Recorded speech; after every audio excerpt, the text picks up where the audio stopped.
Frank Herbert's Dune book series has enjoyed great popularity since the 1960s. The science fiction story has so far been adapted for the screen in David Lynch's Dune from 1984 and in the two miniseries Frank Herbert's Dune and Children of Dune in the early 2000s. Now, the long-awaited remake by Blade Runner 2049 director Denis Villeneuve is scheduled for release this year. Speaking to Games Radar, the 53-year-old affirmed at least to some extent the plans for a sequel. Both Warner Brothers and Legendary Pictures are supporting Dune completely, which is why only very poor box office numbers could get in the way of the sequel. Villeneuve already knows what such a sequel could look like. It would not be called Dune 2, but rather Dune Part 2, and would follow the original almost seamlessly. He also already knows who he would put at the focus of the plot. After Timothée Chalamet plays the leading role in Dune Part 1, his co-star Zendaya is to take over in the second part, as Villeneuve revealed in an interview with the Italian magazine Il Venerdì di Repubblica.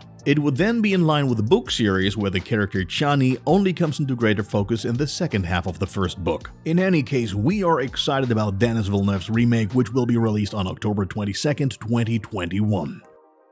This summer, Disney hit the bullseye with Free Guy. In terms of content, the film ranges somewhere in between The Truman Show, The Matrix, and an open-world video game. This hybrid was well received by critics, movie audiences, as well as the typically critical gamer community. Thus, in this day and age, it's not surprising that they want to directly follow with a sequel. Main actor Ryan Reynolds, whose performance is largely responsible for the movie's success, appears to have nothing but scorn for this idea, however. The 44-year-old tweets that Disney has marketed Free Guy as an IP film for 3 years. In other words, as a completely original story and not a spin-off of an already well-known franchise, only to now want to turn it into a film series. No official announcement has yet been made about the desire for a sequel, though in light of Reynolds' tweet and the extremely lucrative opening weekend, it seems more than plausible. Simply put, using the words of the Deadpool star, woohoo!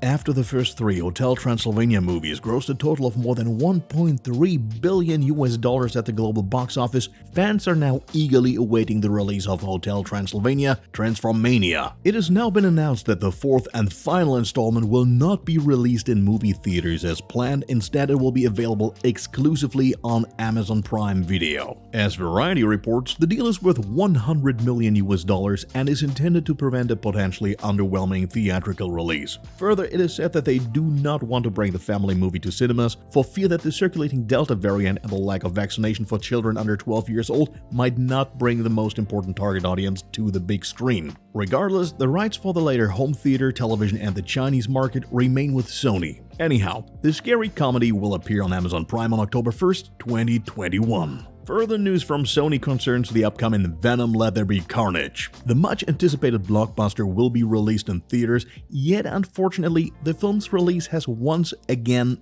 been delayed. Luckily, it's a matter of only a few weeks, but fans will nonetheless have to say farewell to the September release. The action around Venom and his nasty adversary Carnage will then be released in US movie theaters on October 15th, 2021, as things stand.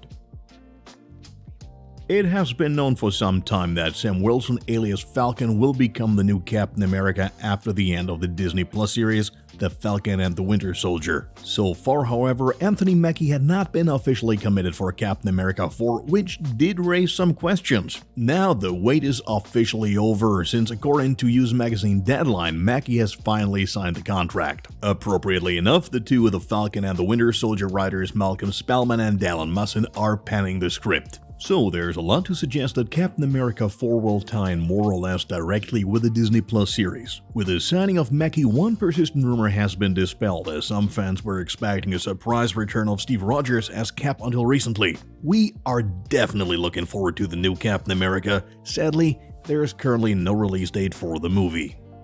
The first fantasy novel in the Wheel of Time series was published in 1990. In the meantime, a lot has happened with the franchise because Robert Jordan's novel is to become nothing less than Amazon's own Game of Thrones. It's quite an ambitious project and one that has been finished shooting in Eastern Europe over the past 2 years. Some new images published exclusively by Entertainment Weekly give us a first look at the fantasy series. Among other details, we can see the two main characters, Egwene Alver and Randall Althor, the town of Shadowlogoth at night, as well as the mage Logan. Content-wise, this series revolves around a team of young men and women who embark on a long journey. Moraine, one of their members, firmly believes that one of the group could be the reincarnation of a powerful individual capable of either saving or destroying humanity. It certainly sounds like an exciting story. Amazon's The Wheel of Time will presumably be released on the streaming service sometime this year.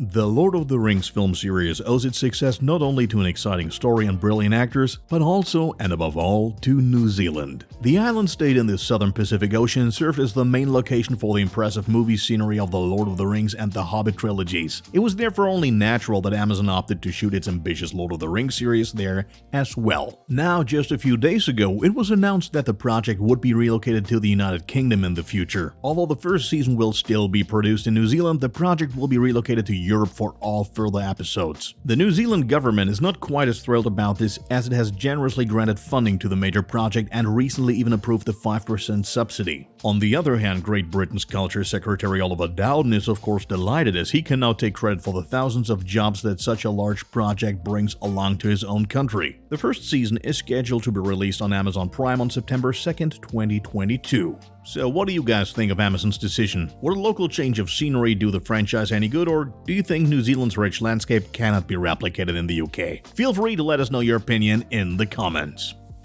We still have 2 movies left from the Fast and Furious franchise. After the 9th part was finally released following several postponements, there is now news about Fast and Furious 10. As Universal has announced, the 10th part will be released on April 7th, 2023 in the United States. Lead actor Vin Diesel did not miss the opportunity to hint at the story of the grand finale. When asked why 2 more films were being released, the 54-year-old claimed that Universal did not believe it was able to tell the story in just one single film. In addition to Vin Diesel, it is highly likely that Michelle Rodriguez, Jordana Brewster, Tyrese Gibson, and Swan Kang will be back in the cast. As we already reported a few weeks back, Dwayne Johnson will not be returning for the last 2 parts, which might be due to Vin Diesel in particular. What are your thoughts on the Fast and Furious series, and do you really feel that 2 more movies are necessary to conclude the film series for good? Drop a comment down below and let us know.